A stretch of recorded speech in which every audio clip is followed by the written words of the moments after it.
Let me adjust again. Hello and welcome back to Drawing Blood, our weekly, bi-weekly series where we take a dive into the animation portion of our game, #Blood, which is a hand-drawn, top-down adventure, very much in the spirit of kind of late '90s Cartoon Network, Zelda, all the stuff we kind of grew up on. I'm your host, Chris Burns, and with me always is Bob Fox to my right. And abroad, we got Cody Greenhalgh, Andrew Tavis, and Greg Lane, and that comprises the whole team, the whole #Blood team. So I'm going to dive right in here today. Last week we started animating this dog you see moving on my screen right here. I finished this idol. That's what we started last week. But this one, this particular animation is for Becky actually petting this dog here. So I started another symbol here. Before that, I'm just going to do a quick recap of what went into this particular idol that we started last week. I'm just going to double click here. What I like about these kind of, this isn't necessarily sprite work because it's not interactive really, it's more of a cinematic. So you get to kind of apply more of the rules of animation to these rather than the sprite work, which is kind of limited in the part where you would apply a lot of the animation knowledge we accrued over the years. So this one has like ease in, ease outs, antics, stuttering, shake, and all the settles and all that stuff. So I'm going to just show this real quick. And you can see it all cycles together, so it keeps animating here. We got the cycle here in the beginning, which is just kind of this pant. Repeat that a few times. We got antic, overshoot, settle, secondary, and even third degrees of animation with collar here. And ease in, ease out, another settle, and all that stuff. So, that being said, I'm going to start with this symbol right here, which I duplicated so everything's registered. And I'll go right into this symbol here. So this is still in layout form, but this is him actually getting scratched behind the ears or pet. So I have an antic. I'm going to play through this first, and then I'll explain what I did here. Got an antic pet here. Alright, so some of it might not make much sense to those who don't have the context, but what the idea here is you pet the dog and then he comes back with kind of this prize that I don't really want to reveal too much about the game portion of it, but he returns with a prize for your generosity of petting him.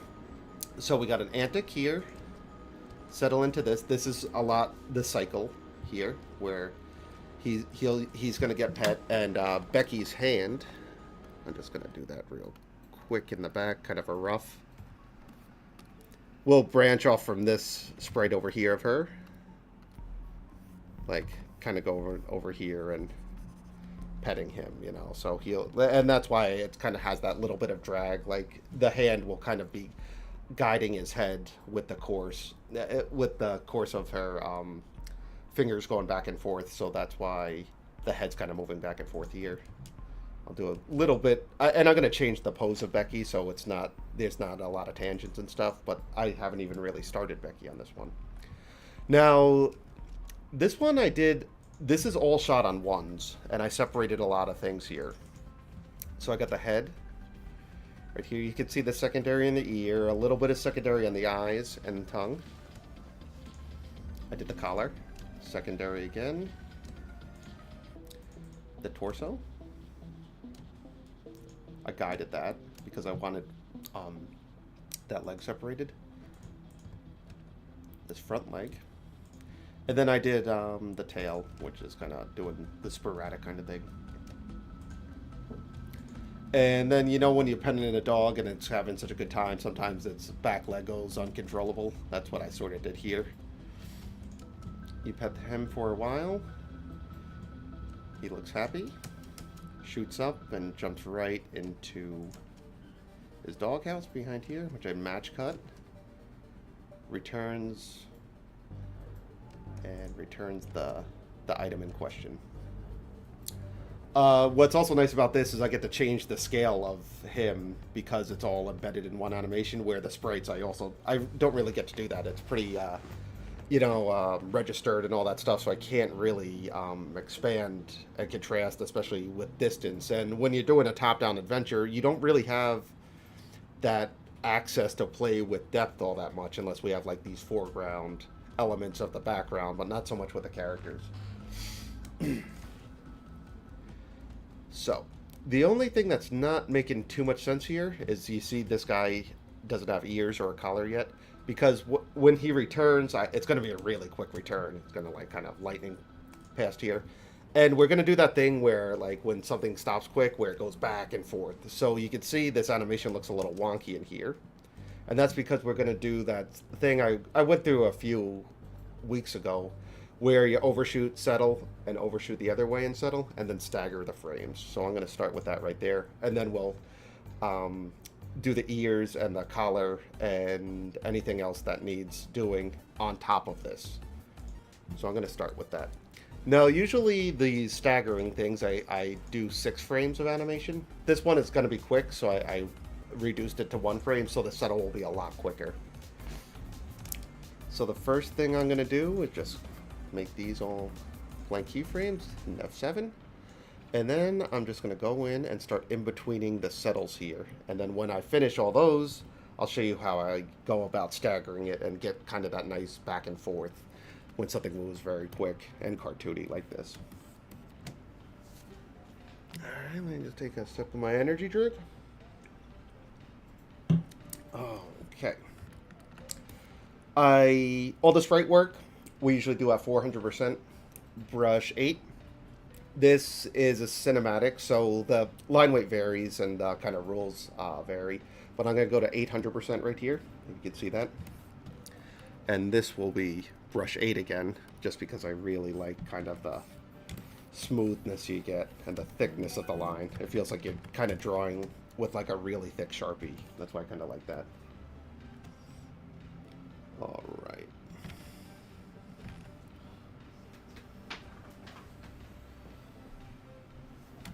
So I'm going to start with the eyes here.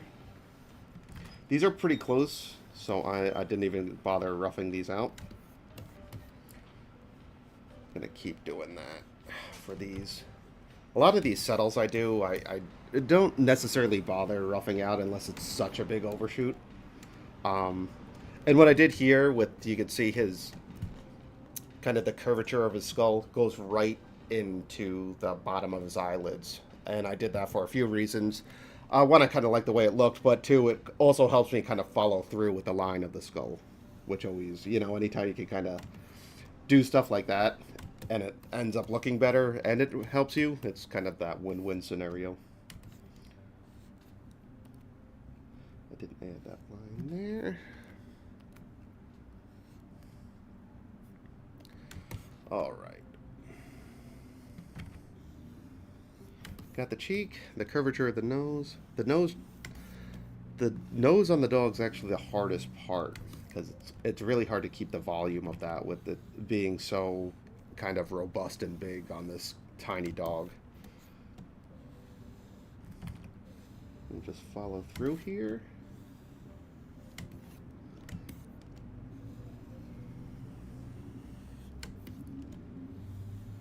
Got the tail.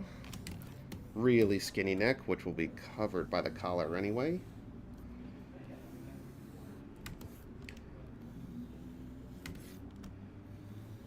And finally the feet. The feet change a lot in this dog too. We're not huge on model sheets here, so like his feet length and width change pretty often, even in this one animation. Got the pupils here. We're just going to continue down, and each in between gets easier because it's ease in. So the frames actually get closer and closer. Whereas opposed to ease out would be the opposite effect, which would be a slow start and kind of quick follow through. All those Flash terms, or there's Adobe terms that do the same thing. Though I think Flash and After Effects might have had a different. There's a leak in my house. Oh, okay. Bob has a house emergency, so we'll Very good at explaining what's going on. I'll try to field the questions I can. I don't have the headphones on and the audio's off, so just bear with us.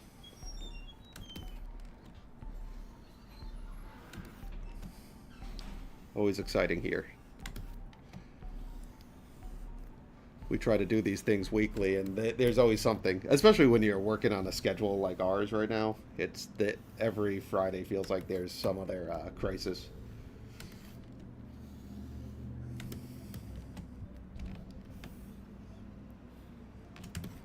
All right, we got the dogtail here. So each one of these will have 3 in-betweens, all fading in. And then what I love about this dog is we got these big floppy ears and this big collar, so it really feels like he can have a lot of fun with the secondary animation, which in a lot of ways just makes the character. Would you see like the classic animators at work, and if you watch any documentaries on it and stuff, and or anyone familiar with animation, you'll see when they tie down the animation, they'll just start with basic shapes. You know, they're not concerned with the hair or any of the details. Some people just start with the line of action, which is not even pretty much like the spine of the character could be considered the line of action. And it's really the secondary stuff that you follow through with and keeps the audience interested in paying attention to what's happening on the character. A lot of like hair is a good example of that. You'll see it in a lot of like anime, when there's always that kind of anime trope of the character powering up or something and the hair goes wild but their body stay relatively still. That's an example of like secondary hair that really makes the drawings come alive. One of the first times I noticed that was when I was first introduced to the movie Akira, and that was a real. I grew up in an age pre-internet, so I found Akira through my art teacher. Actually, he's like, "You should check this out." So we didn't have any internet to kind of prepare me for what I was about to see, and I was just blown away by that. I've never felt quite the same about watching any movie as like the experience of not knowing anything about a movie and jumping right into Akira and seeing that just level of detail and the craft of animation. And it definitely kind of influenced me, be like, okay, I want to do this for a living, because these people look like they worked harder, and that Akira was awesome.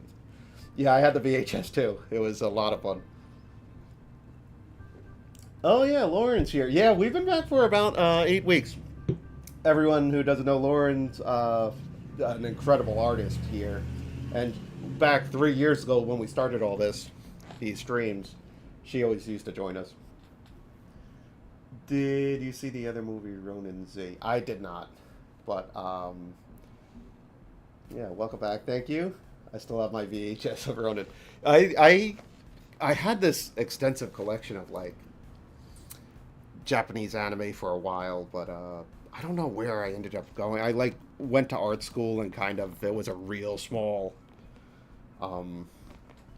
we just had such small dorm rooms. It was 8 by 10, actually.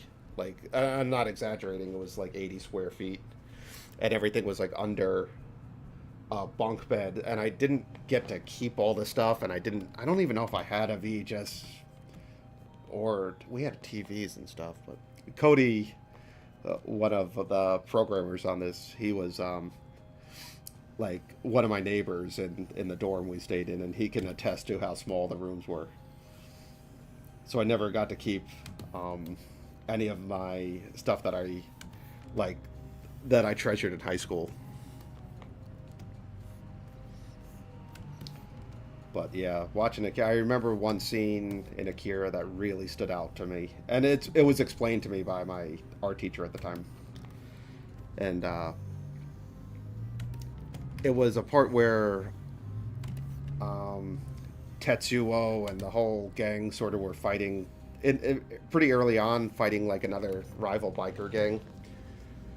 And this guy gets hit with a pipe. He jumps off, but like he ends up falling, and it's in slow.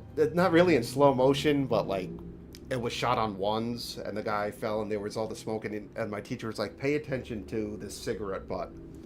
That was just, this little ancillary thing in the background, and he's like, "Look at how much they paid attention to just stuff like that." And I wasn't paying attention to that. I was just blown away by the guy falling off a motorcycle.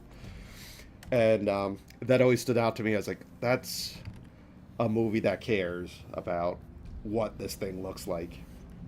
And up until that point, I haven't seen any animation, like in America at least, that kind of had the same effect on me. I also like, it was funny. I'm not necessarily into too much Japanese animation now. I appreciate the art, and of course, I like Miyazaki films, who in animation doesn't like that. But my major influences kind of choosing to go to art school was this movie called Ninja Scroll, which I stumbled upon at Akira. And Ninja Scroll, that blew me away. That sort of taught me. I got that when I was 15 or 16 at a Blockbuster of all places. And that kind of opened my eyes to, it's like, oh, animation doesn't have to be for kids. And if you've seen Ninja Scroll, you know why. Pretty violent and raunchy at times. But then I went to school in '99, to art school, and then stuff like the Gorillaz albums were coming out, the animated band, and we had these really cool like things on MTV called Liquid Television and MTV Oddities and stuff, and all of a sudden it was like I just started recognizing all this stuff in animation that wasn't just for kids, and it really had a big impact on me. The Poison Lady, yeah, that's the raunchy part I'm talking about. I'm curious, what drawing tablet do you use? This is a Wacom, I believe 21X, but I started on, it wasn't even a Wacom at the time, back in 2003. It was like this little gray 15-inch, oh gosh, I forget it. It wasn't Wacom, though. It was like a competitor of Wacom. That big guy, yeah, that big guy. Yeah. No, that whole thing was just, I loved the storytelling in Ninja Scroll. It was just like every kind of scene the guy went to, he just fought a different kind of creepier villain. But yeah, going back to the school thing, Gorillaz came out with that song called Clint Eastwood, and I was just like, I was just exposed to all this like really cool stuff really quickly, or maybe I was just paying attention more because I was in art school at the time, and there's just all these like really cool like outsider art things happening, and I talked in earlier episodes of this of what my favorite comic book is, which is the Max, and that was actually part of it was either Liquid TV or MTV Oddities. They never finished the series though, which always bummed me out. But I knew how it ended because I read every comic book. Good afternoon, thank you. Does your studio work in the animation? Did you or your studio work in animation industry? Yes, the studio started as an animation company about 12 years ago. My business partner Bob and I have been in the industry of animation though since like the early 2000s, so this is coming up on about 20 years of experience. But we were exclusively animators. It wasn't until we kind of had this for hashtag Blood, we made a pitch for Disney, actually, of all places, to make hashtag Blood sort of a series, nothing to do with interactive or video games or anything. It ultimately got turned down, and it sat in a pile of pitches we've made, and then our programmer Cody Greenheld sort of was like, why don't we work on a game on the side? and he kind of picked up hashtag blood, and he liked the idea, and we were like, yeah, this would make a good video game, and sort of off to the races we were from there. It never really occurred to me. I always loved video games. Zelda in particular was just definitely my favorite game. It was one of the first games I ever played when I was 6 years old on the original NES, and I never really stopped in liking that game. Like, it's always sort of circled back in my life. I'll be like, oh, that sort of started something in me that I was like, I love this aesthetic. I love the adventure. I love the top-down angle and all that stuff. So we kind of applied both, like, our talents, Cody being a programmer and Bob and I running a studio. And we're like, let's try to make this.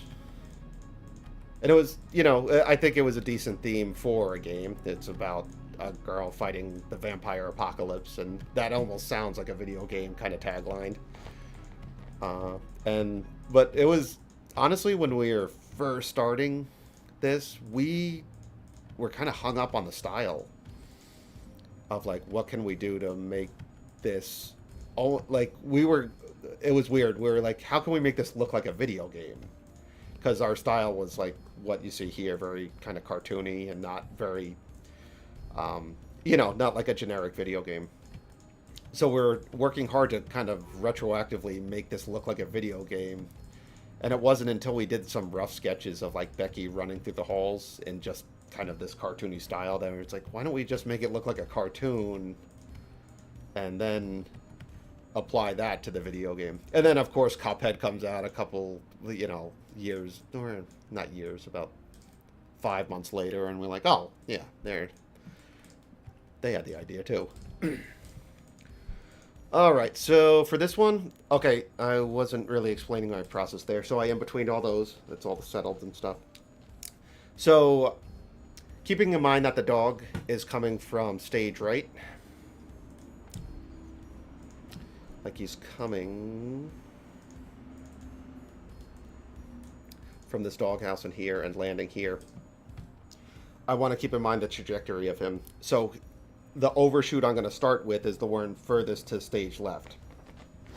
So let me do that. So that's the bottom frames for this. So I'm going to just take the top frames here, shift it over once to the right, and then just put these keyframes in between the other ones, and that way you get this sort of stagger. So, and you can see it already kind of feels like he's kind of stopping in place, and then we can spread that out at the end so it doesn't settle all on ones.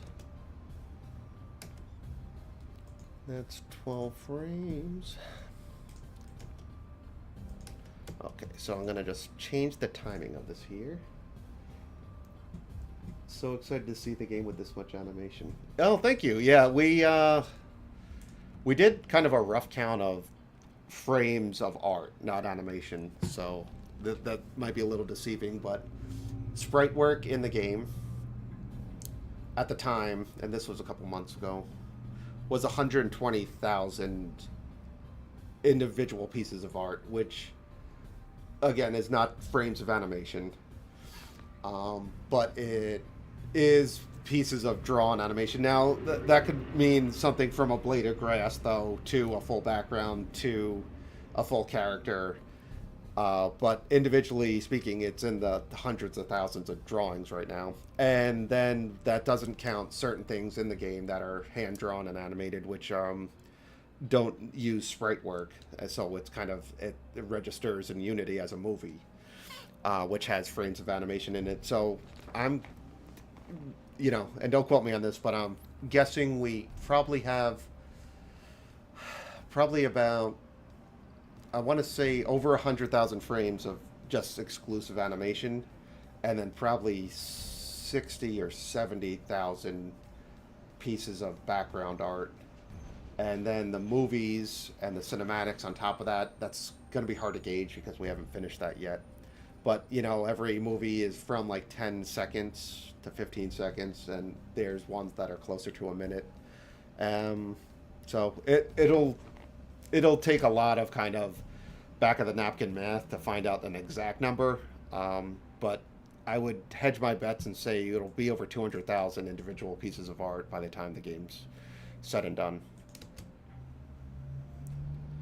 Okay, so now he doesn't have the collar or the ears, but that's why I kind of did this first, because the torso can remain that kind of stiff board kind of thing, and the ears being floppy and the collar being loose will be a second thing. So I'm going to grab the chart here. The chart is the frames here. The blank keyframes, that is. Going to Control-Alt-C, that copies them. Going to add another layer right here. So that's how I know how many frames of animation and the timing of the animation. So that will land on that. All right, so I got that. Now I can just start roughing out. I'll start with the... I think I'm going to start with the collar first, because I might like do this thing where it spins around his neck. I'll show you something I did with a similar collar, actually. I just had to open a talkie I did with the goat.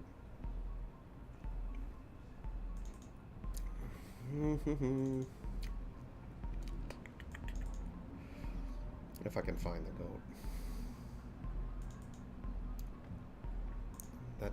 That might not even have. I'm gonna open up goat final. So you chase a goat in this game at one point, but we wanted a talkie for him. So you can see he kind of goes crazy here, but I want you to pay attention to the collar, this red and gold thing. And I'm going to go frame by frame here. Excuse some of these in-betweens, they're pretty rough. But you see he overshoots and settles a lot in this, but pay attention to this gold medallion kind of thing. So when he shoots up here, his neck gets all skinny. You can see this thing starts rotating around his neck, and I always kind of like that. It always felt nice and loose. And that's why it's sort of important to do the torso first, because if I did that on one layer, there would just be no way with the timing I have to do all these that I would get that feeling right. So that's why it's animated sort of straightforward, where the head and like the horns and all the tongue are kind of doing their own thing. How many layers is this? Not a ton of layers. Not a short amount either. But this is an example also of like what doesn't get registered as a sprite work either. So you can see in here we have probably about 28 drawings. So just for this one guy.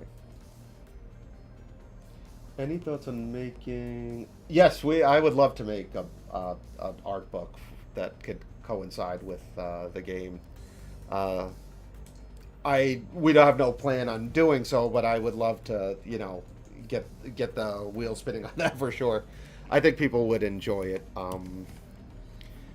I had some kind of ideas for the credits of the game, you know, when we're just kind of rolling through everyone who did everything, to do some sort of thing where we show all the sprite work, like on the sprite sheets and or something like that as a movie, just to kind of showcase how much that, you know, painstaking work went into this.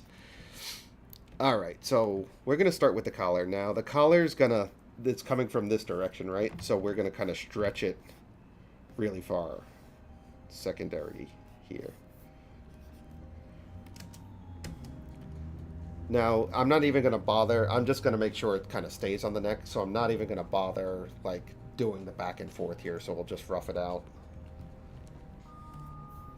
I'll shoot that way.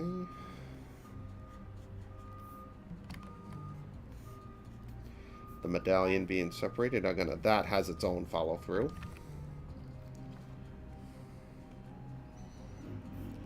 Shoot that way. Kind of come back that way. Now the medallion's gonna start going behind him like that. You can kind of feel like how it's already rotating, right?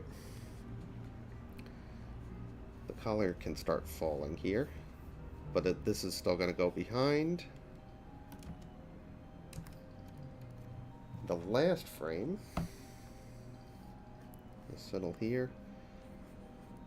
The medallion will be right about there. You get that kind of nice spin. It also, like, always kind of use your secondary to kind of accentuate the action that's happening here. Um, because you'll get away with more if you kind of focus on these kind of little details rather than like a novice animator might be like, it'll just be easier to get this dog over here by just walking. And it's like not necessarily the case. I'm gonna do a blur frame, and the audience is gonna pick up that this guy's just moving quick, and I will. You'll see some of these in betweens. I won't even really care necessarily what they look like as long as the action's kind of dictated. But like focusing on the settle first is always kind of a good move because you start by roughing out the animation, and then you'll do the tie down, which is usually the keyframes. Now, some animators do the settles as part of the tie down. I kind of just rough out the timing, get it kind of placed in my head, and then do the settles after I start cleaning up. But if you're in betweening, like a true in between, you're gonna wanna worry about the settles because those are the overshoots or the undershoots that you're gonna want to use. So it's, you know, the tie downs aren't great and everything, but you're gonna really want to focus on the overshoots, especially if you're kind of doing an ease in rather than an ease out. I got a text from Bob about something happening in his house. Yikes. Oop. I just got a text from him. I just saw it. It says it's going to cost me a fortune. I don't know what's going on there. It sounded like a leak.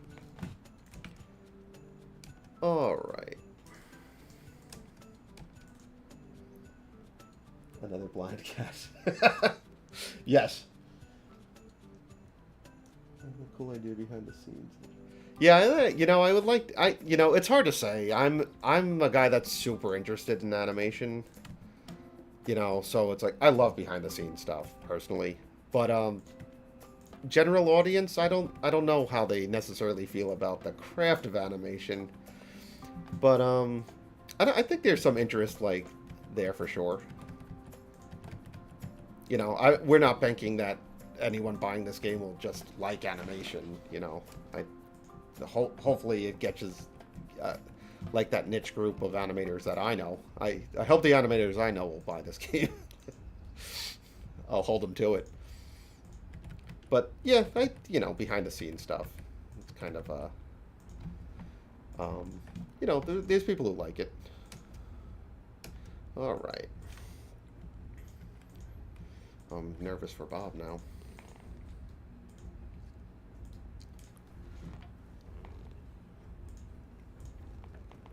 Okay, let's see if we can just in between this without even roughing out. Something I don't highly recommend, but it can be done if it's this kind of close, I think. I'm gonna follow through with the medallion. Oh, poor Bob.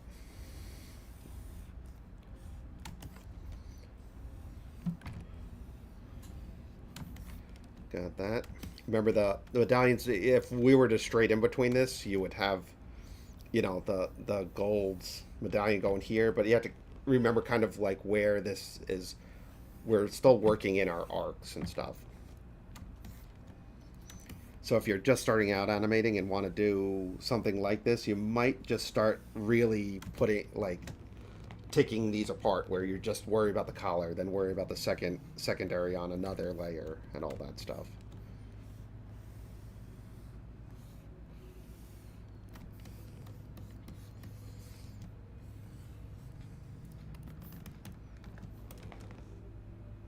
Alright, so we got that down. Let's color that, then worry about the ears.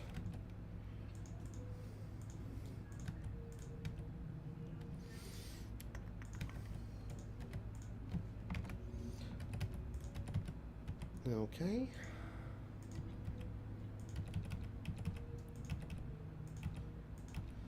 Just want to spot check this too. Yeah, I can live with that. He's going to go right into that, and we'll have like a settle on this, I'm guessing. Or maybe Maybe not a settle. Maybe I'll have him like kind of ease into that because it seems like something a dog might do, where it's like he's really presenting this to you and he wants to sort of do it gentle. So that'll depend. All right, the same kind of application will go to the ears here. These are a little more floppy and they're grounded to the corner of the skull here. But I'm gonna follow the contour of the skull, right?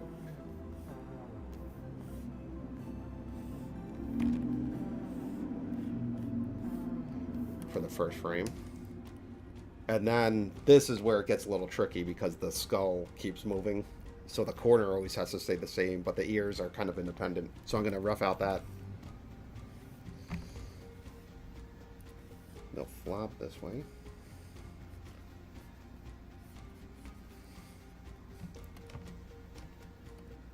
Overshoot.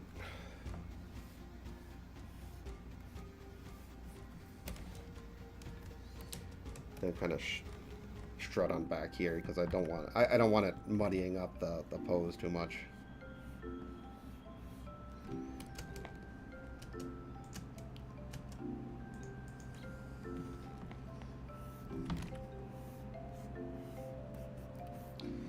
So we'll clean that up, keeping that corner pin in mind of like where it should be on the skull.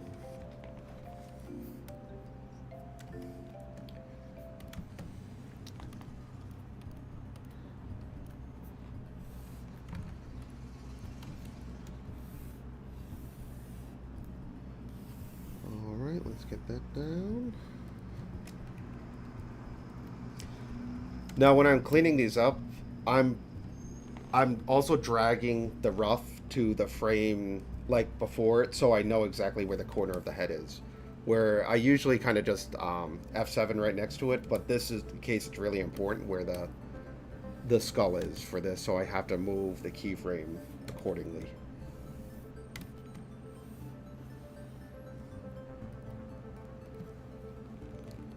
You see right here, because you can see under it, the skull's line there, but if I were to clean it up here, I would start cleaning up on that side of the skull, which is not what I want.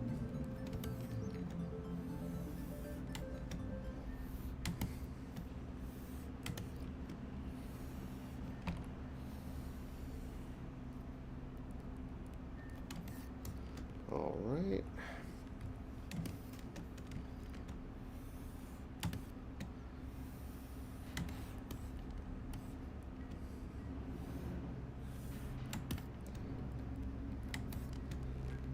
And last frame.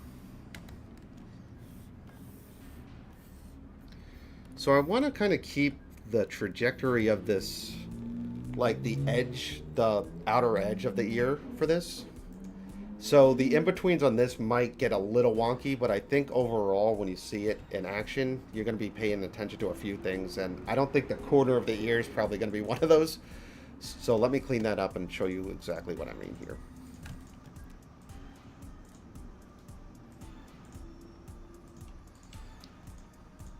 So you can see here the head shoots back. Now we're going to keep in mind that the corner of the ear will be right here, correct? But we're going to follow through with the ear first. Ooh, I kind of made that super thick.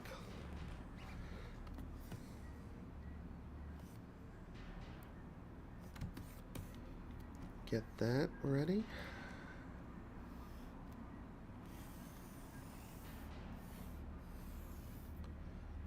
Follow through that way. This one, we're still going to kind of keep that arc here. So we'll rough that out.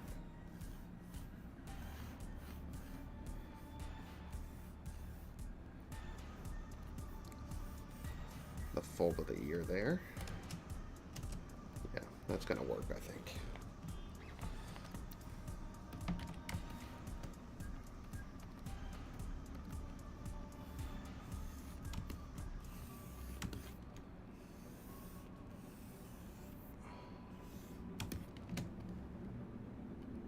Okay. Two more. relatively quick. Yeah, that feels good. Okay, this overshoots here and it's on its way back, so we can favor this side, actually.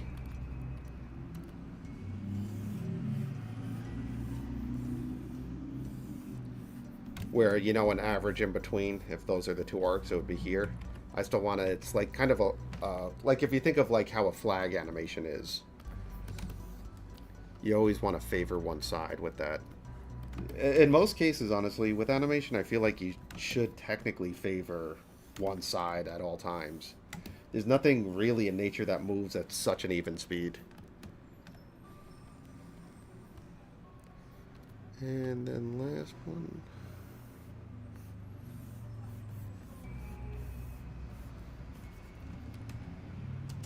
Alright. Now, keep in mind, like, the trajectory of the ears, too, when I'm doing the next in-between, because this is going to be sort of a quick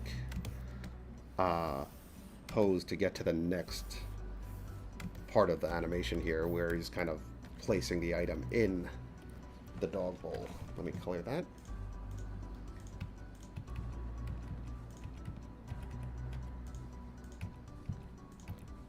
Okay, so... time to kind of watch the whole thing, make sure the timing's all right.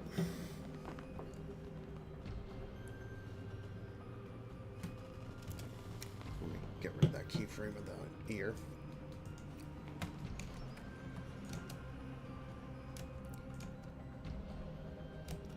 All right, so I'm going to just give it a little more breathing room between these two.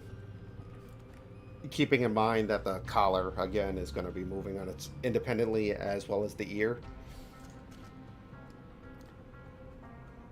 All right. So I said earlier, we're going to sort of ease into this one. So I'm going to use this as almost the extreme and push his snout down a little bit further, have his eyes go a little bit further down, and kind of focus on what the ear would do in this scenario.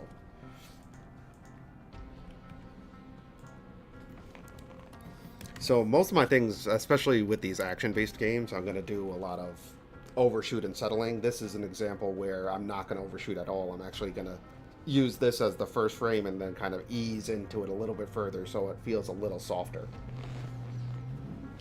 Helps avoid twinning if you're on one side. Yeah. Do you run an old version of Windows? Just curious. This is Windows... This might be Windows 10 or 11. I feel like 10. My home computer is on Windows 7, which I'm going to have to update, though, because I can't run Steam on that anymore. And, but we have a workaround for using Flash MX in this. Now, I'm really worried what the next, operating system's going to hold, because I'd be lost without Flash MX. Hopefully, we can keep using this for the duration of the project, but I might have to be joining some Twitch streams myself, learning how to do the newer programs soon if technology has its way. But again, I've been doing Flash MX for 20 years on every operating system in between. So I remain hopeful that I can kind of keep finding workarounds. And I'm no tech at all. In fact, Bob leaving here, if something goes wrong on the stream, we'll just have to call it early because I don't know what to do about fixing any of that stuff. But yeah, we run kind of as administrator for that. And Cody also had a hand, the programming guy I mentioned earlier, with making these custom-built computers. So we had a way of like manufacturing kind of the specs and stuff to kind of keep what we hope to run with Flash MX and everything. But Flash MX crashes and I can't use it again starting tomorrow. I mean, I garnered 20 years with that program doing all this. I feel like you would like Toon Boom, difficult learning curve, but after that it's pretty solid. Yeah, I've seen tutorials and I've talked to people who work at Toon Boom. I was interviewed by a guy who works exclusively, like I think he works for Toon Boom actually. He might not, but he was showing me, and I liked what I saw you could do with it. He was showing me stuff with like the line quality, and you can make it look like a pencil and all that stuff. And I was like, this is really interesting, but the way he was, and I don't think he was necessarily an animator. He was just sort of like a technician of it. The way he was showing me like how you would have to in between seemed counterintuitive, I guess might be the word. Um, but then I see people that I grew into the industry with, who's animated with Toon Boom. They seem to have like, they show me their rough animation and stuff, and they do it really quick. So it couldn't have been the same way he was showing me. So I would, you know, it's silly not to learn something, especially if it's an animation program. We've always been sort of so busy with the studio that kind of picking up and starting another program always seemed a little daunting, but that's a pretty poor excuse to not do it. Yeah, he didn't. He explained something about the symbols too, that it wasn't really working as symbols.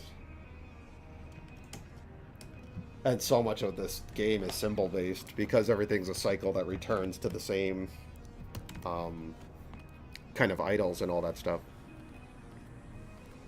Almost every symbol we make or sprite we make kind of returns to like one of a few different poses we've made for like Becky or even the bad guys and all that stuff too. That's why when I do the sprite work, I always start with the idol. That's the foundation of all the animation we've done in this game in terms of interactive artwork.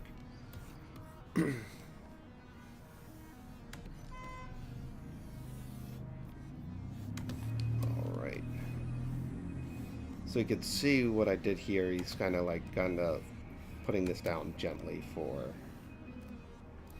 Becky to enjoy. And then, like any excitable dog, he'll kind of return to his hyper self after he places this down. And that's why I got this circular disc kind of shooting out.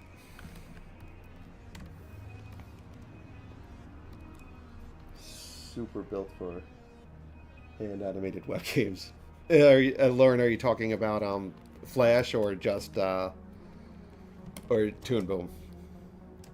Toon Boom seems to be the industry standard, though.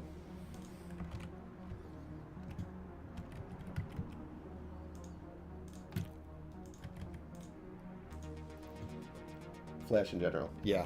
No, it's been kind of part of gaming culture for a while. At least when there was, the Flash game era. All right, so we got. Is that the same gold I used? Of course not. No, there was all those Flash games back when that was big. Whoops. Shadow.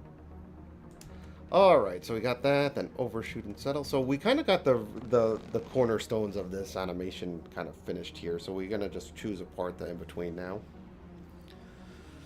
What's a good place to start? I think the more interesting stuff is when he's jumping into this doghouse here. So why don't we work on that area of getting from this end smile to up to here to that and see if we can crank out some of this animation here.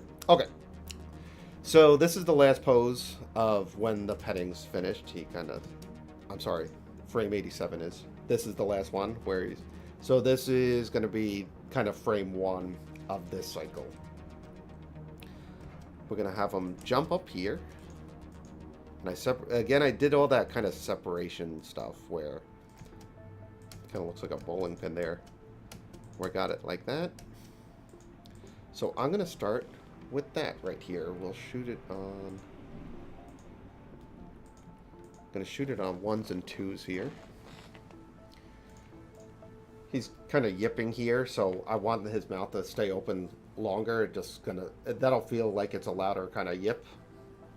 So I'm gonna favor the top frame, or the first frame of this cycle here. We'll just in between this. I'm gonna just turn off the background here. It's getting a little distracting for that. I'll have to return to that when I have to match cut him going into the doghouse though.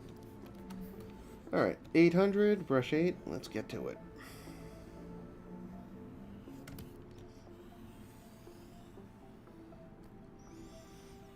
Oh, everyone have Bob in your thoughts. I get a bunch of text. I'm afraid to read them. Maybe the gang on Discord can, our work Discord, they can tell me what's going on later. See if I have to call out early and help them.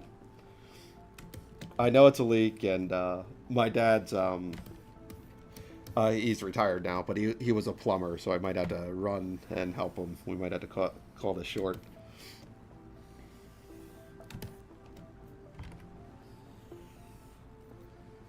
Ugh, gosh. I had this leak in my old house. It was... Cody could divulge. I sent him a picture of it about 5 years ago, how bad it was. It's coming in through the chimney. RP5, yeah. Oh, gosh. Oh, my God, my phone's going crazy.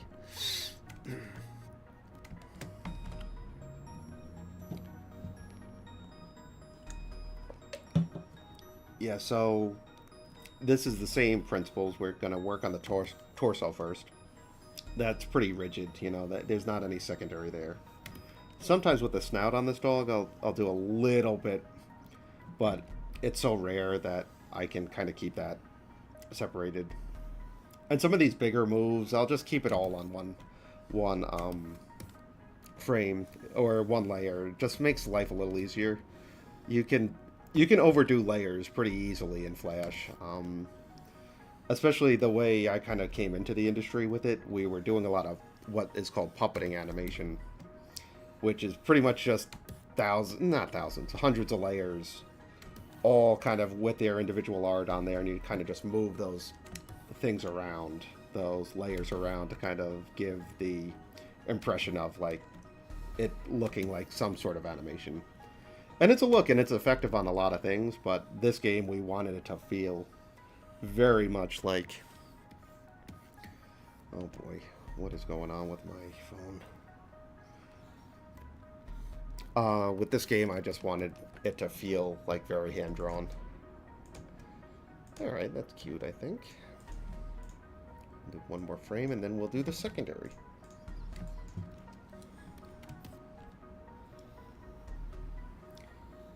It's that Murphy's Law thing where I tell everyone that knows what I do at the studio that it's like, Fridays at 2 to 4, we're pretty busy. I can't really do a lot of...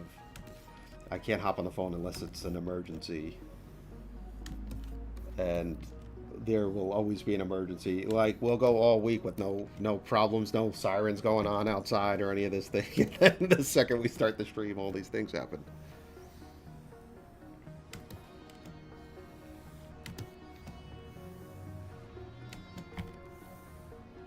Alright, let's close the mouth, get the yip in there.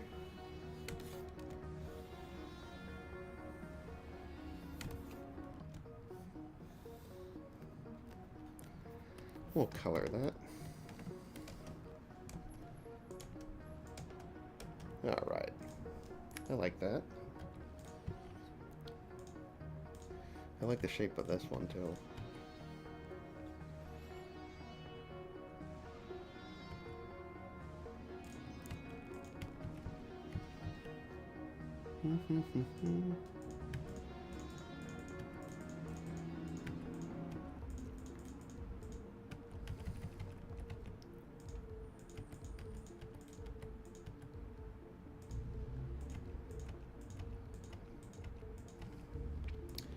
All right.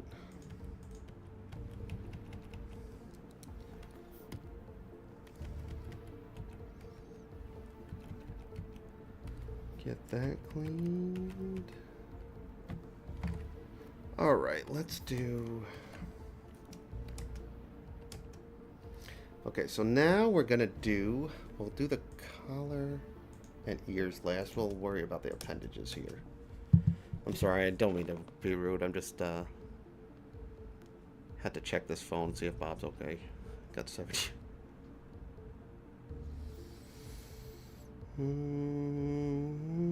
Okay. Okay. It looks okay. Alright. Sorry, guys. I don't mean to do this. I just am reading a lot here.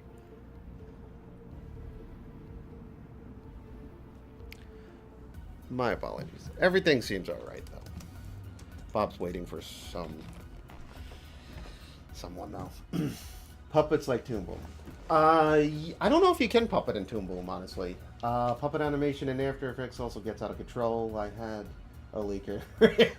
Okay, yeah. So sorry, catching up on some of these. I don't know Toon Boom enough to say it's puppeting. I've seen shows that I know are done in Toon Boom, and it kind of looks like they're kind of manipulating individual drawings and panning them up and down, or kind of scaling them down. I can't really say that for certain, though. How to improve drawing skills? The real answer is it just happens to be practice. I think it's no one's, with the exception of like uh, artistic genius and stuff. It's animation is really just repetition and practice. Um, I for this game in particular, I kind of have like a number in my head of drawings I need to complete to sort of stay on track on average, and I'm trying to get about 115 drawings done a day. That changes a lot depending on the scale of the enemy. What I'm doing in this one, like this, I started today. Like this whole thing, I started this animation this morning. This, not the first one, not the idol, but this one. And you see, it doesn't even look like that many drawings right now. But this is probably coming in with everything. Like I did all these, and there's 13 each. This is probably around 65 drawings, so I'm about halfway home. If I get this symbol done today, I'll consider that a success. But yeah, if you just want to get better at drawing, it's really there's like life drawing classes that seem to help a lot of people with that to get like anatomy and form. Then there's just like the doodling kind of stuff that you could do to just practice. But yeah, it's really just kind of keep at it a little bit every day. There's days you need breaks and stuff, but I've been trying to work at least a little bit every day on this game, including weekends. And my weekend work it's a little more low maintenance than like something like this. I'll do something. Fun's not the right word really for it, but it's something where I don't have to think as hard, like when I'll work at home, because I have two kids, and I want to be present for them, and I don't want to just be locked in my office and there. So like I'll wake up early in the morning and just do something like a little more cartoony, like these villains I did the other weekend, where they're not their typical kind of like the scarier villains in this. It was kind of goofy, and they didn't have a lot of sprites, and it was kind of not, and again, it's thoughtless is the wrong word, but it was just something I could do without the pressure of like knowing I had to finish it or there was a ton of work. So I'll just kind of practice on the weekend doing that stuff too. 150. I don't know what that means. How do you get good at drawing? I was just telling Sadish. Oh, that. I think really the answer is just practicing. They say to become an expert at anything, you have to kind of put in 10,000 hours. I don't know who came up with that number. It feels right though. Like 10,000 hours is a long, long time. But yeah, I've read that places too, where just if you want to get great at something, 10,000 hours is sort of the barrier of entry. And Chuck Jones had a famous kind of motif where not motif, but he had a famous saying where he says, everyone becomes a good draftsman after 100,000 drawings. So get the first 999,000 out of the way real quick. And Chuck Jones was like, he kind of reinvented Bugs Bunny in, I think, the early 60s he started. You would know Chuck Jones stuff if you're kind of a fan of Looney Tunes.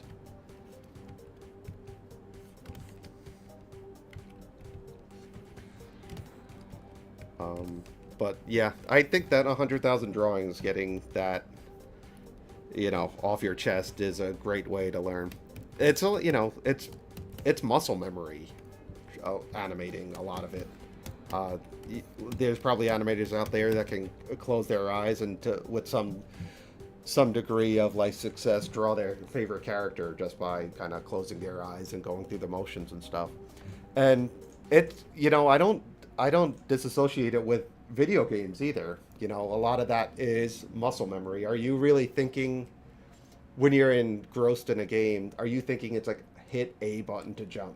You're not really doing that at a certain point. You're just reacting, and your thumbs kind of has its independent thing, and it does something. So it's, that hand-eye coordination gets lumped in with a lot of things. All right, let's do the collar. So the collar is doing a different thing because these arms are going up, but the collar is kind of following through. So we're going to start with where the other in between would have been the one next to this extreme. We're going to start with this in between because it has to shoot up a little quicker. Yeah, muscle memory. That's all sort of every craft is sort of that.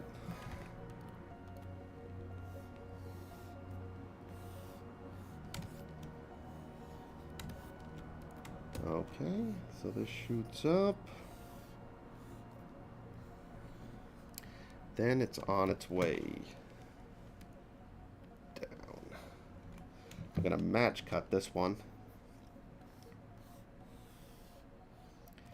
because the front paw should be in front of it. Again, not a straight in between, because if you think of this as a dog collar, like the dog or the information where the medallion's on, like there would be a pivot point on there, so you kind of want to keep the corner and keep in mind where that would pivot. When first learning to draw or when trying to improve, it's also important not to get locked into a rut drawing the same thing. Yes, that's great advice, Lauren. Yes, variety helps a lot, and variety helps with burnout too. I don't necessarily associate, there's artists get burnt out a lot. But I don't necessarily associate it with just the sheer amount of work. I think it's the repetitious nature of your work. And when you're working on a show in animation, let's say, you could be spending weeks or months or, heck, even years on a certain shot. So it's just a very repetitive kind of thing you're going through. And I don't think it's like, oh, I'm working 80 hours a week, I'm burnt out. It's like, yeah, you're working 80 hours a week on this one thing. So when I'm feeling kind of burnt out on a certain thing, I'll kind of switch projects a little bit. And what's lovely about this game is there's so many different directions I could work on. So every Friday, I'm just working on this dog for the stream purposes. Every other day of the week, I sort of have another kind of task at hand. And this is also our own project, and I have a lot of positive feelings for it, and I wake up really excited to work on it every day. But I think that, in regards to anything like that, I think switching it up is sort of an important thing. And it kind of resets your brain a little bit. This is a way different thought process than when I'm doing sprite work. And another cinematic, it'll be a way different thought process for this. So, thank you. So I feel like I don't animate fast enough, but I appreciate that you enjoy these. And yeah, we're going to try to keep these going as, until the game's close enough to release where I just won't have anything left to draw. All right. But yeah, kind of break the cycle of repetition, I think, would help with burnout, for sure. But also, sometimes you need rest. It's not, you can't always muscle through these things, and I think that's where a lot of problems occur too. Animation is sort of unfortunate in a way that it's just so much labor that goes into it, and um, animators are usually pretty passionate people about what they're working on. So I think they can get like exploited at times for being a victim of liking what you do can cause problems too. So just one of those fields. All right, so the dog does that. So you see I kind of have him hopping on that leg, the bottom leg right here. That's going to be the push-off leg to push him from here to there. So we're going to keep that as the fulcrum point.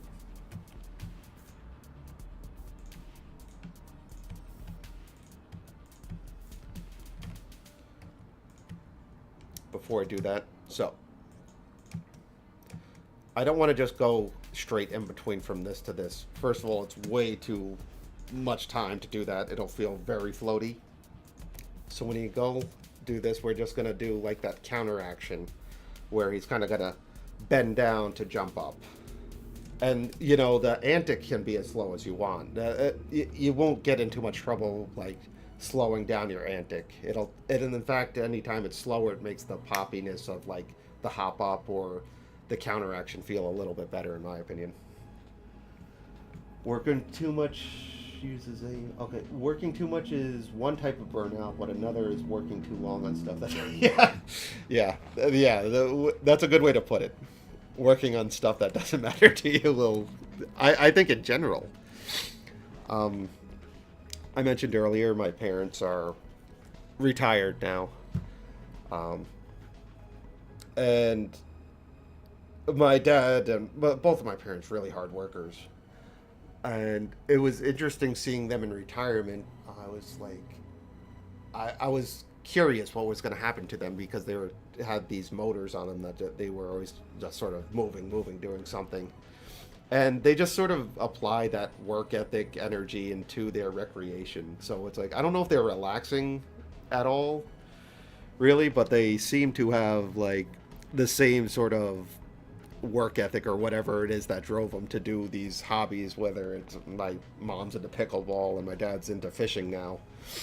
But they have their schedule, they practice all this stuff, so it's like, oh, it just doesn't kind of leave you.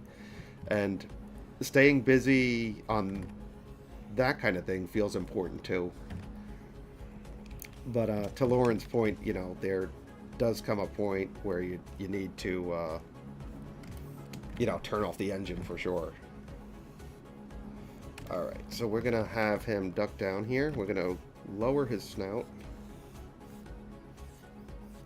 No, but it's funny how my parents just took, like, these things that are supposed to be what I would consider relaxing, and they applied what they always done to it. And it was just funny watching.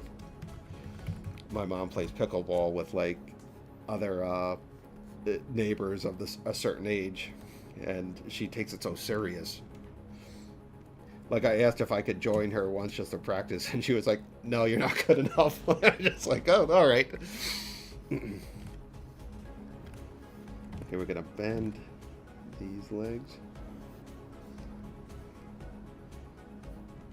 Going to counteract the tail, so the tail's going to swing around, so it's going to... like that. And you can see this is one where there's no real secondary, so I'm just gonna do everything on one layer. She's a lot of fun, my mom.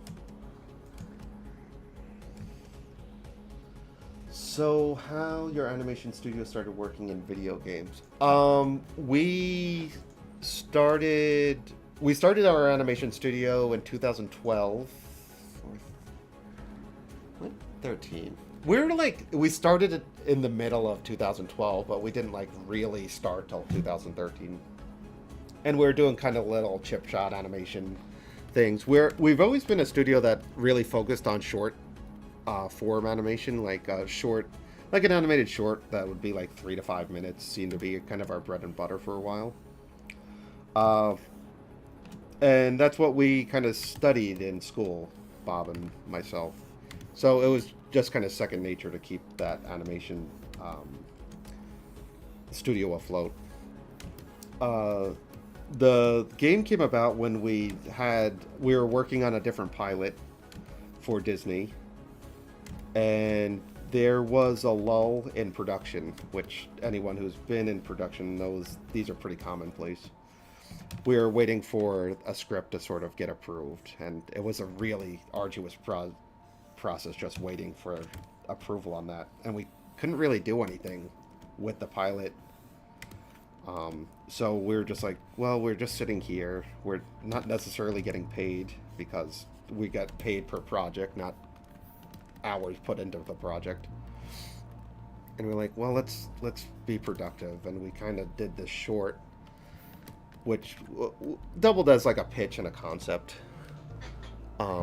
for to the people we were working with at Disney, and it was this sort of action-based, monochromatic animation of a girl beating up a bunch of vampires with a field hockey stick, and we kind of built the idea around that. Now, keep in mind, this is still just an idea for like a series, not a video game. We pitched it to the people that we were working on the pilot with, and they ultimately passed. But we didn't even look at it as like, oh, a bummer, because we started working on the actual pilot that we were creating with them. And there it sat for a while until things kind of cooled down.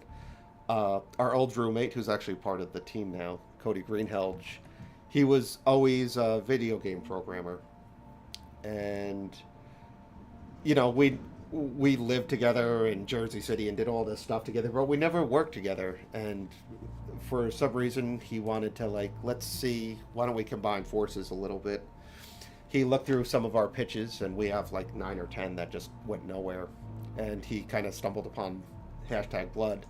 And the rest is sort of history. Like, from that, it made sense to make a video game out of something that was very, like, video game-ish in nature. Like, a girl versus a vampire apocalypse seemed like something you would read on the back of, like, an NES cartridge back in the day.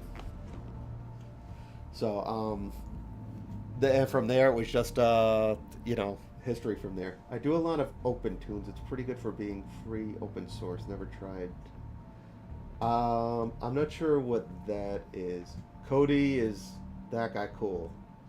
That's from Cody. That might be a little bit of false advertising, but some people might think you're pretty cool. So, and from there, yeah, we just started kind of building out the game, and we worked a little unorthodox, where we're like, let's make a demo for this game so we can go to a festival and show off the demo. So it was like, we never had aspirations, at least initially, to like, let's make this huge game. We're just like, let's make something kind of short and sweet, and then we can go on the road together, have some fun, and kind of celebrate the idea of having this demo finished. And we started with sort of that basic thing, and it was just like, let's just make this really quick level. Not quick level. I'm kind of being a reductionist here. Let's just make it really like concise and compact sort of game that just, they call it a vertical slice, like what the game could look like. And we started with that, and we went to this kind of indie festival called MagFest. This was 5 years ago. And until then, we were kind of blind to what people would think about the game at all. We just sort of made something we liked. And we got a really good reception there. People got instantly sort of what we're going for. Like, we're trying to make this look like a cartoon of a certain genre. People kept coming back. We had a pretty consistent line there, a nice crowd, and people seemed genuinely engaged with the game and the concept itself. So, that kind of put another spark under us. It's like, well, let's keep working on this demo and building it up. And from there, it kind of blossomed until this game now that's running around 8 hours. So,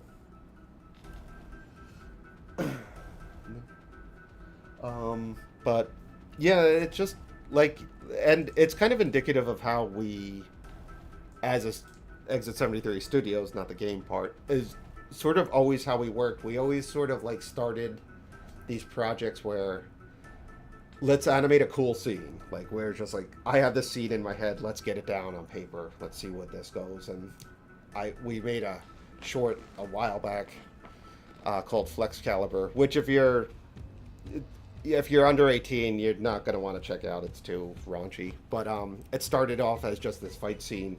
And it sort of blossomed into this 7-minute thing where we got to work with like professional musicians and people from Nickelodeon and all this thing. But it all just started with this guy jumping over a monster's hand. And we kind of blossomed in that way. And I like kind of working in that organic sense where if we all sat down, our team of 5, and nothing was done yet, and we'd be like, let's make an 8-hour game or 10-hour game, and let's add 300,000 drawings to it, and let's go. I don't think anyone in their right mind would be like, that's a good idea, because it just seems so daunting. It's like, what do you mean? Like, what does that even entail? That sounds crazy. You're going to work for 7 years on that. But it just so happens we ended up creating that because we started with this sort of small idea of like, let's take this pitch that went nowhere and see what we can come up with. And I don't know, I always liked how ideas like that kind of manifested themselves. I'm not a big proponent of like, let's get all the writing done first, let's hatch out this. I like the organic creative process of like, let's make this and see if it works. And there's some waste in that kind of methodology. Like there's things that I've animated that might not make it in the game, but ultimately we found a way to kind of put the stuff in, tell the story we want to tell, and get 8 hours or upwards of 10 hours of content in a game that we're not even finished with yet. So almost do yourself a favor and kind of start small, worry about the small things, and then build up from there. And it was an awesome opportunity for us to go to MagFest. I instantly felt welcomed as like part of this community of indie game devs. Where I can't honestly say the same about the animation industry, where I never felt unwelcomed by it, by the way, but there was something about the indie game scene, and when we were on that floor in MagFest, that really resonated with me. Everyone's on a creative journey there, and not to sound corny, which that does, but they're on this journey and they're all in it together, and it's weird. It's like in the indie game scene, I don't feel like anyone's stepping on anyone's toes or anything. Like we're all creating these games, and we're not necessarily competing with each other. But where animation, it always felt a little more like unfriendly competition with the at least the peers I knew. And it was a little, it just was like animation I'm talking about here. It was just a little more like everyone held their idea really close to the vest, where the indie game scene seemed to be like, this is my idea, this is what I hope to do. And like they were very open about their whole process. And I like that, and it inspired at least myself to be like, let's keep this up. And there was just more variety too in games, I feel like. That Phil Fish guy who, well, a lot of people have bad opinions about him. I am agnostic about him. But he, in that indie game dev movie, he said something that I really liked, which is like, video games are the highest form of art. And I kind of agree. There's something very cool about that. Like making something interactive, and all these parts come together. And it's such a creative process, and it could be done with a team of 5. There's people that, there's solo devs, and then there's people like Red Dead Redemption probably has 1,000 people working on it. And they're all and it seems to all be enjoyed by a similar audience. So it's sort of, it's this thing where there's almost no barrier of entry. You can, if you want to make a video game, there's nothing stopping you. Whereas if I wanted to make an animated TV series, there's hundreds of things stopping me. And in a weird way, we are kind of making this, we're kind of making this interactive narrative, almost movie-like thing, where it's a very narrative-based game.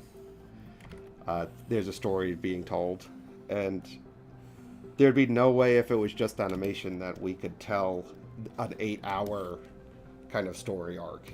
But with video games, it allowed us to.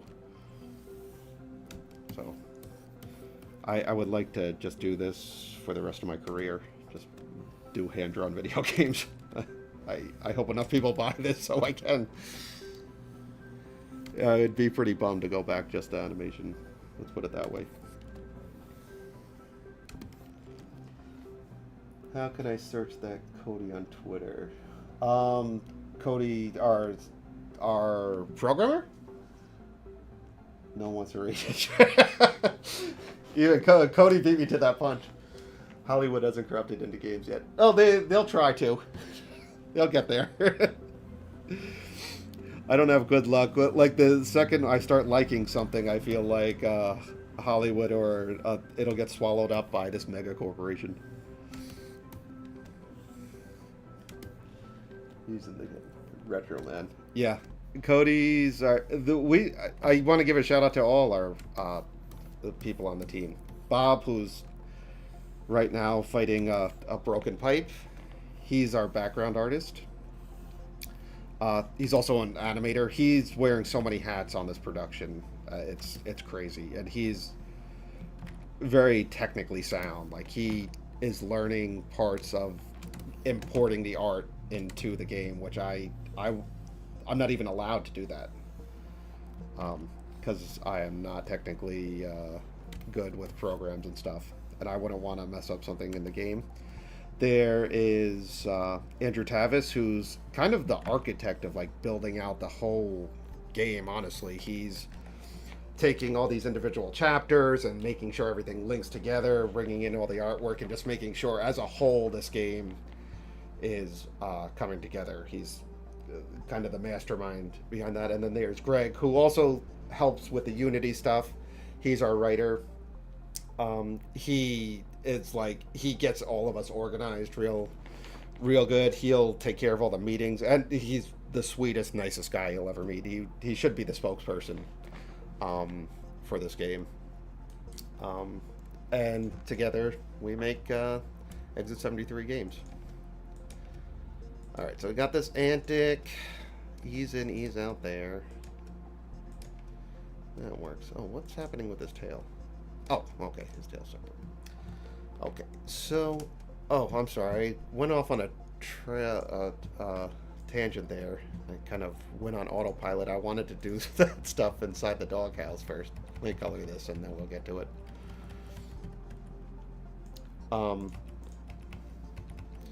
Yeah, so that's the whole team, and we're all came up in our industries together. Like, the programmers worked on the programming side of the industry. Bob and I in animation, and Greg actually had a stint at Unity and stuff too, so very similar interests. Alright, let me get back to the task at hand. Let's get this dog in the doghouse. Okay, so we got that Antic. Let's get to that first frame. Alright, so we got the Antic down. Now we have him shooting up here. Not the future man is you. Oh, yeah. They're figuring out who you are, Cody.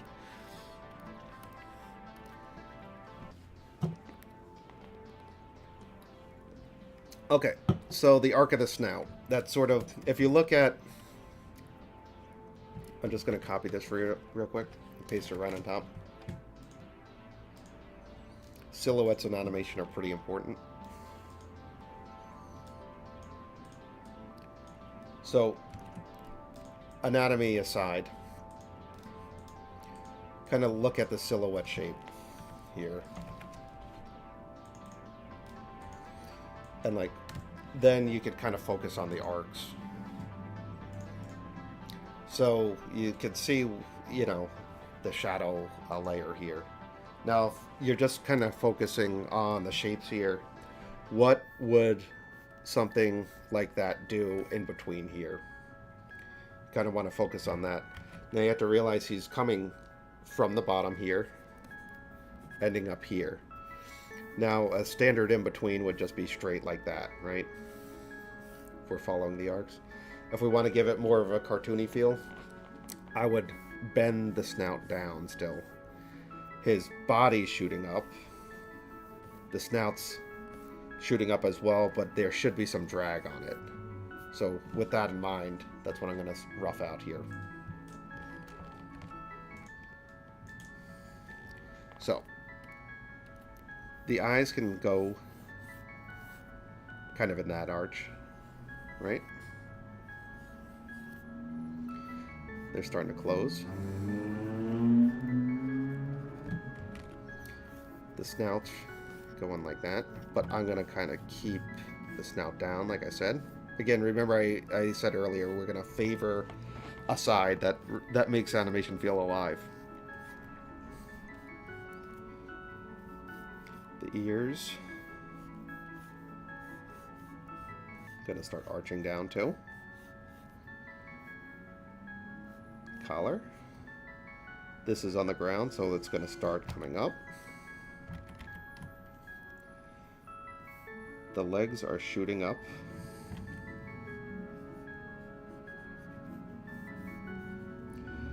We're gonna plant this foot down because you have to jump off something, right? So that will be the jump off foot. The tail, now the tail is attached to the butt, so it's going to come down here where you see that's not, like if I were to just straight up in between or pan it, it wouldn't look right, so we're going to follow the arc of that. The legs, again, we can have one start going up and the other one planted.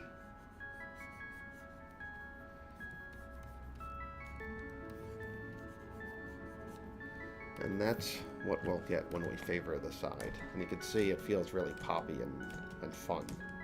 It's like a quirky dog, so I like that, so I can clean that up. The worst part about it is you try to turn on boot camp, it needs Windows 7. I'm not sure, and Windows 8. I'm not sure what you're talking about, Curb Stomp, but I believe that there's an operating system that will throw a wrench in the system. Another thing kind of like with Flash that I like is I own the program, I don't rent it, and there's no kind of outside force like changing the program within. I worked in Adobe Animate before in the middle of a project, and all of a sudden I couldn't get line quality. The pressure sensitivity was off. It worked on Bob's, who had a Mac at the time, but it wasn't working on mine, which was PC. Now, it was a kind of project where I really needed the pressure sensitivity. Like it was just, I couldn't clean up something properly, and it would have gone noticed. So let's say that happened on a Wednesday. Tuesday I was drawing fine, and then Wednesday I turn on my machine and I'm unable to work. And the answer I got when I called, I was like, when can I expect to get the pressure sensitivity back? Was it was met with, I don't even know what you're talking about sort of attitude. And then I finally got to the bottom of it. It is like, they pretty much said when we feel like it. And I was like, well, Now I'm out. You know, it took money away from my company, and I was like, I'm renting to get this treatment. So, that always kind of stuck in my craw a little bit. So we got him hopping on this foot. Let's clean up that, or let's color that.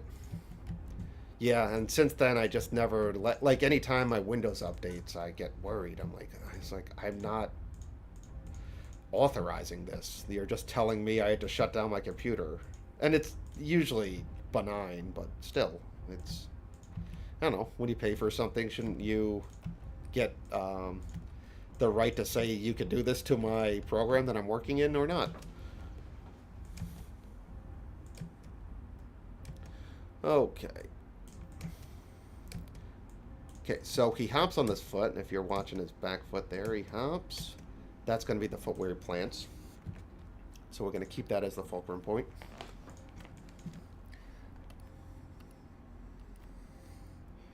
He's turning around here, so his torso. We're going to keep the snout going that way. Now, his torso's twisting, and his legs twisting.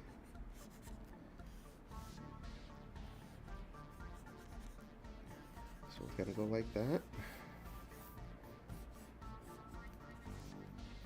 His arms, where are his arms doing? So his arm should be coming around this way, and we'll favor this other arm coming around that way.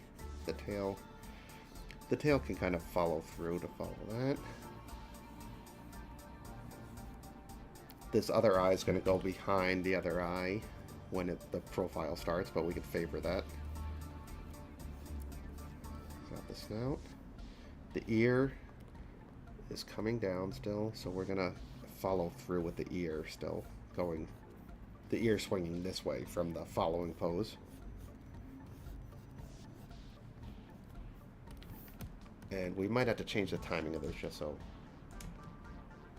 No, it's not the worst. I kind of see what's happening there.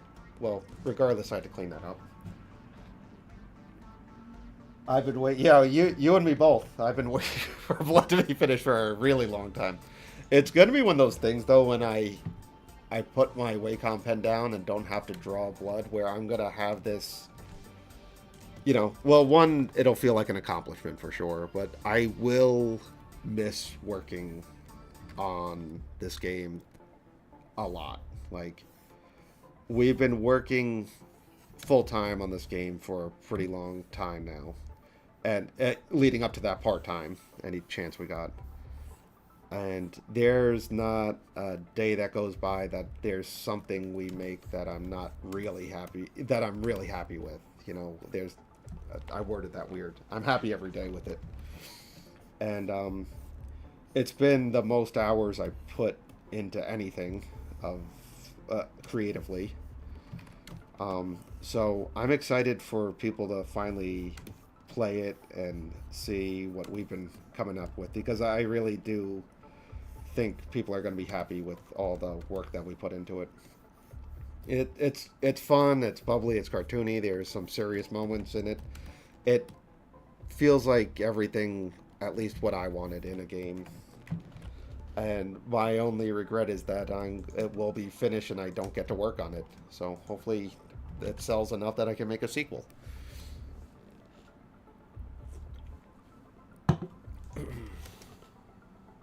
Alright. No one's gonna get upset about that, I don't think. So we'll clean that up.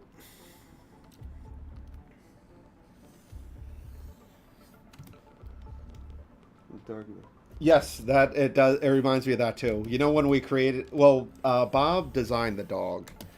It's one of the sprites in the video game where you walk around the neighborhood and there's this dog NPC. And the first dog we made for the demo ages ago looked too much like another dog that was a famous cartoon. So we went ahead and changed the design because it was just way too on the nose. And then we realized, it's like, oh, this looks just like that one from Two Stupid Dogs. I think we're gonna give a little license to them though. But we made no sort of bones about it. We're paying homage to the kind of Cartoon Network heavyweights of their time, like Gendy, McCracken, and all like those ones that made the late '90s and early 2000s sort of kind of paved the way for Cartoon Network, to be honest.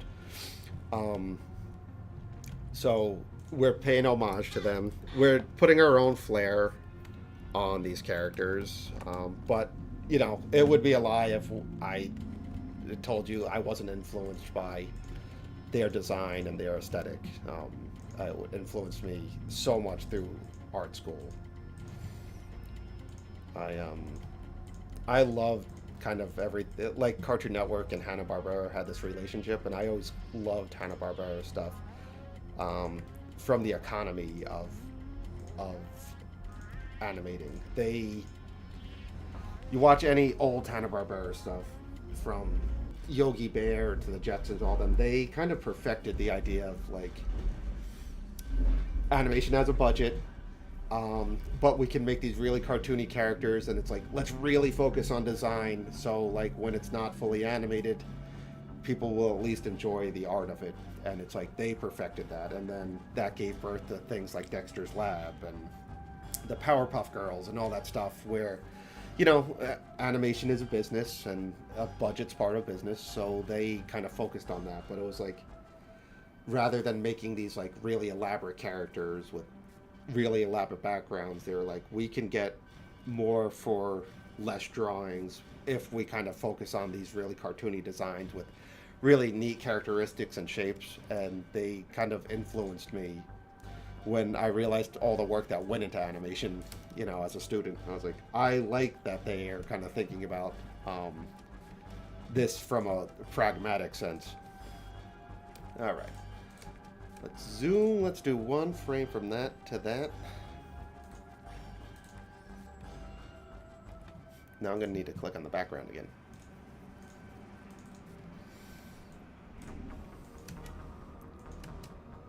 All right.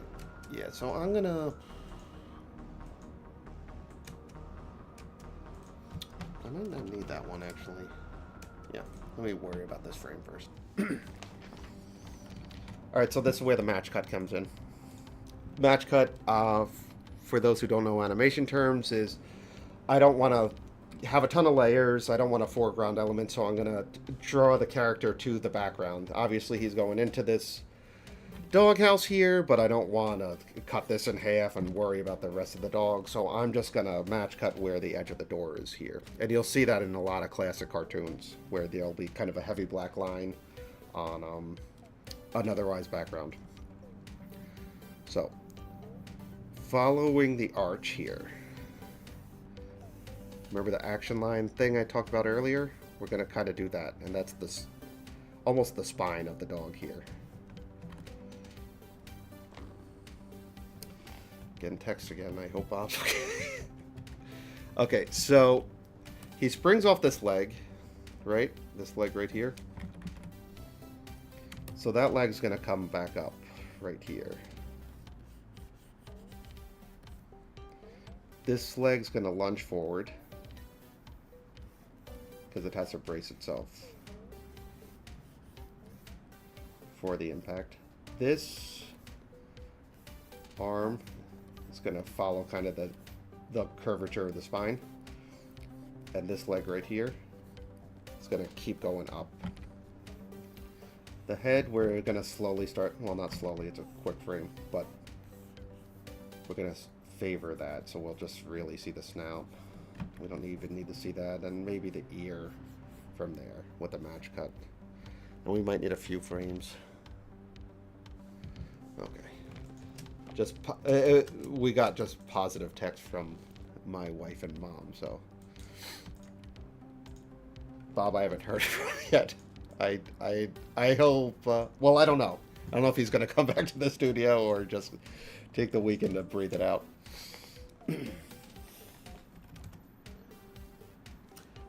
Humble Games is our publisher. Yes, Gendy, and the dog reminds me of the one for two. Yes, Humble Games is our publisher. We went public with that about a month ago, and they have been awesome.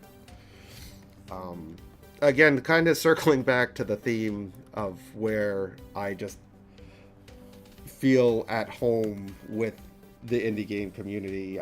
Humble's made every opportunity to make us comfortable with the decisions we're making, and they've been so supportive of our vision. And you know, it's the questions they ask are all the right questions for us. They're interested in us making the game we want to make, which again, animation's not really like that. It's not really about what you think at all. um, so they have been just wonderful to work for, and I'm excited we got to partner with them. And they saw potential in a game that wasn't flushed out, and I'm very grateful for that.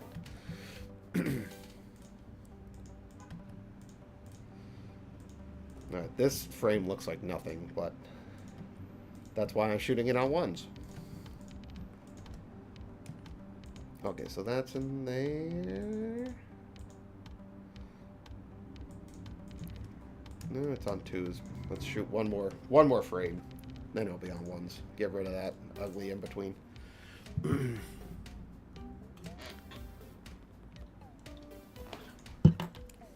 Yeah, they've been really great. Also, we're kind of new to making indie games. I know we all have we all have a background in our specific fields and stuff, but indie games is something new to the whole team. Okay, so the tail is going back up, arch, and now this leg here is going to start coming down here. This one's going to land. The rest of the body sort of doesn't matter at that point.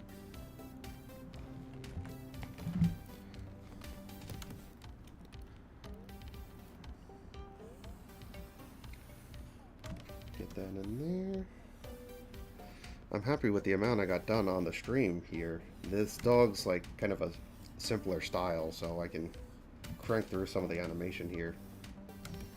We have really complex characters, like with some of the bigger villains that we're making in the game. There's a lot of like grotesque kind of like veiny and vascular kind of enemies that are huge and hulking, that take just a lot of attention, but something with a simple silhouette like this is just, it's such a breeze for me. Alright, so we go in there. Let's start favoring some of this. I might change the timing of this now that he's inside, but I want to see how it feels. Okay. The back of the dog went into the doghouse here, so it's going to shoot back here. So we're going to favor the side closest to the door here with the tail. The tail, again, is the secondary feature that's going to work independently of the rest of the torso. So we're going to really favor that side like that. And you get this kind of nice snappy feel of like a little peppy dog.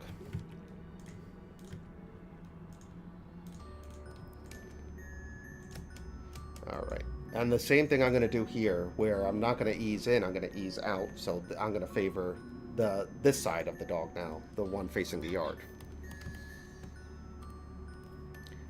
And I'm going to chop this up on twos and ones, make it feel a little more sporadic, like he's kind of searching for what's ever in this doghouse.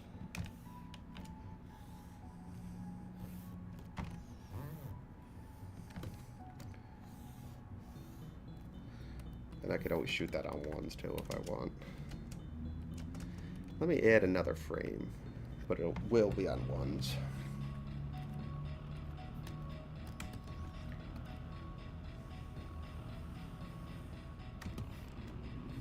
This is like where it gives my brain a little bit of rest when you get something like this easy, when it's just a dog and, no facial features, just really just 3 lines and some shapes to worry about.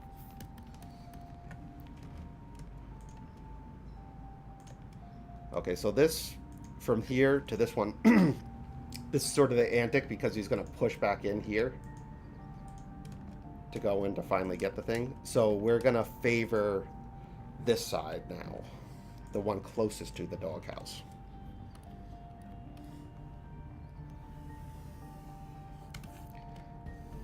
And remember what I said about antics earlier. If I'm not happy with the timing of this, you could always kind of make an antic a little bit longer, especially when you're not working with any specific audio here. I could just make this a little longer if I would like. And I think I'm going to add a frame on 2s to do that. I want to make sure I get every frame though. Did you imagine yourself animating for video games when you were a kid, or did you imagine yourself a few years ago? I missed it. What happened to Bob? I'll tell you in Discord, Cody. I didn't even imagine myself as an animator when I was a kid. I loved animation. Like, I loved cartoons as a kid. Loved them. Always had a fascination with them. Never really how they were made. It just seemed... It was like... it was like telling someone like how to build a rocket almost. It was like just seemed too far-fetched. I was born in 1980, and I didn't know any animators. I didn't know any artists for anything really. We grew up in a blue-collar family. So I had an imagination where me and my cousin would draw like these big battle scenes, like these old stupid toys called Muscle Men. Again, I'm dating myself, but like I would just draw, like we'd get a big sheet of paper and we'd draw like on the left side was the beginning of the battle, and then we'd have all these scenarios happen to the end, like the end. So kind of like a rough idea of a comic book. I got into Dungeons and Dragons and stuff, and then I was like, I loved drawing the characters that were in my head, and I started playing video games and stuff, and I would indirectly start animating almost on just paper by myself, like there was an orc or something, and I remember distinctively like kind of flipping between back and forth to seeing if it moves right, just on this piece of paper, like not knowing anything about animation. So I knew I liked art, and I was going to focus on illustration for a while when I got a little older, and like in high school and stuff, because again, animation seemed too far-fetched, really. I didn't know anything about like how to even get to it. And then a person a grade ahead of me went to school for animation, and then all of a sudden it started seeming possible because he got in, and me and him were friends, and I went to the school me and Cody went to, actually, like when I was in 11th grade, and he showed me around. I was like, oh, I could do this. But like animating for a video game was just too much of a fantasy, honestly, for me to even kind of wrap my head around as a kid. And now I'm sitting here animating for a video game of one of like my favorite genres, which is this top-down thing. So if I could go back in time and tell 6-year-old Chris, who was playing Zelda at the time, like, is like, you're gonna work on something kind of at one point in your life where it could remind you of Zelda, it would have blown my mind. Like, it didn't seem like, I don't know. It was like becoming a professional basketball player. Like, it's like, how do you do that? Like, where I came from and what I like studied, and I just didn't know anyone. I didn't know any process about it, but it kind of indirectly stumbled into animating my own stuff and getting into comics. And it's like it was visual storytelling that I was into. I just didn't know how to kind of express it. So it's when I really break it down and think about it, it's like, wow, I'm working on a video game, and it's like, it's characters I helped design. It's really, I should focus on that more, because it, when you get into the thick of production, you don't really think about, it's like, you think about what you're doing and how cool this is. Alright, so then I'm going to favor that side, and then we could go in. And we can kind of finish this section and go off with a bang. So yeah, I started this morning around 10 o'clock. And this is what a couple hours of animated storytelling will get you in this kind of style. I worked on this dog for 2 days pretty much. The first one, and then the last stream, and then this one. Watching this. Oh, thank you. I remember Musclemen. Yeah. They were such, like, were those even toys, or was that just plastic? It was, like, it didn't have any movable parts, but they were just all these kind of flesh-toned, really, probably an inch and a half tall. And it was kind of like Garbage Pail Kids. They had, like, kind of punny, like, pun, P-U-N kind of names, but I don't know what it, like, I still don't get what was going on with Musclemen, I guess. But I had a ton of them.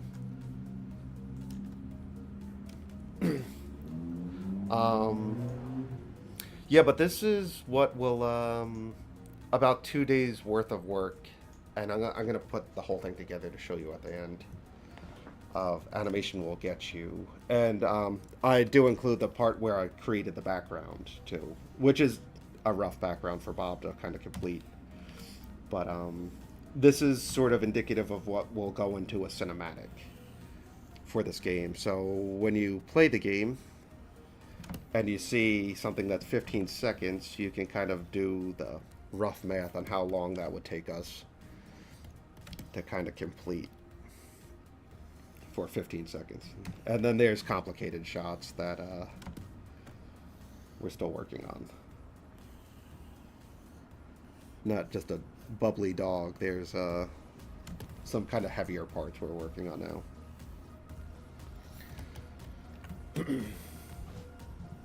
Yeah, pure plastic. Yeah, it's just plastic. I don't like. I'd never understood Musclemen because I understood like Garbage Pail Kids. It's like you're collecting something. Like you kind of had like they always in the back of a Garbage Pail Kid or like there's like things to tell you how many Garbage Pail Kids you had and how many were left in the collection, but you know, G.I. Joe and He-Man, you kind of knew the toy, but Musclemen, it's like I have no idea how many there were, but I just know I played with them a lot, and for some reason my family for Christmas, like my aunts and uncles thought I loved them, which I kind of didn't really like them that much. So I just had a bunch of them, and I was like, I don't know how to play with these things. All right, so I kind of like that timing. This is gonna be quick. You can kind of like you could already kind of see it working with the collar and the ear that we worked on, and that's, you know, the importance of follow through. If you could fool the audience to thinking this dog's moving, then I think we've done our part here. I see some lightning in it. This has been a crazy day. No one wants the outside forces don't want me to work on the stream today, I guess. All right, we got about 7 minutes left, and I'm gonna rely on one of Bob usually posts all this stuff, but maybe Cody or Greg or Andrew could post some of this, our social stuff. If you haven't yet and you want to support us, best way you can do that is our Steam page. That lets the publisher and us know that we're on the right track here. And it shows that you have some interest in this game. If you're low on funds, and some of us are, and you want to support us, you can go to our Twitter page, which is at Exit73 Studios, I think, or maybe just at Exit73. That's why I need tech. You know, like, share, subscribe, do all that kind of stuff. We're trying to do this every Friday. There will be times when we can't, just production schedule wise, but every Friday morning we'll kind of announce what we're doing and if we're gonna make it and stuff. So pay attention to the socials if you like joining us here. You can also check this on YouTube if you missed it, which it goes directly there. And we appreciate all that you guys do to support us, and you guys have been really, really supportive. It's been awesome seeing the reaction of the people on our Twitter and the people on our YouTube kind of all gathering here and watching an old fart like me just struggle animating. Alright, so we got this dog here. Trying to think of what I'm doing. And you see I kind of kept the head in the doghouse so I can not worry about the facial features. And then I'm going to clean up this and I'll put the whole thing together and we can all close off the stream with that. This is still layout though. I'm going to continue working on this later, but. And I think next week I'll work on Becky in this scene. Because she needs to actually pet the dog. After all, we are playing her.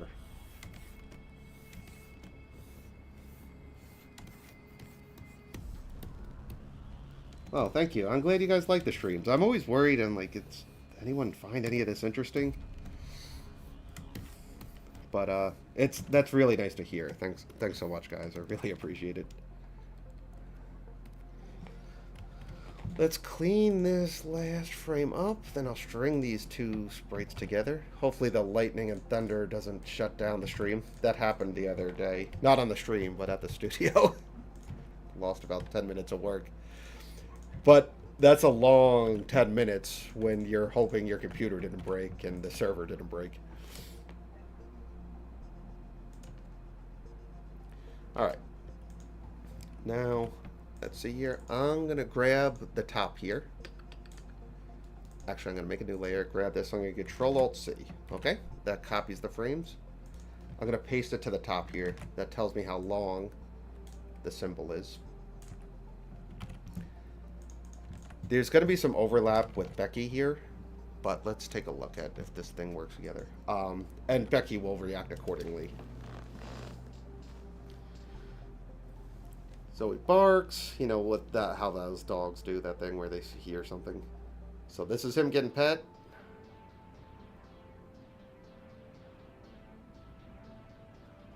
And then the cycle continues.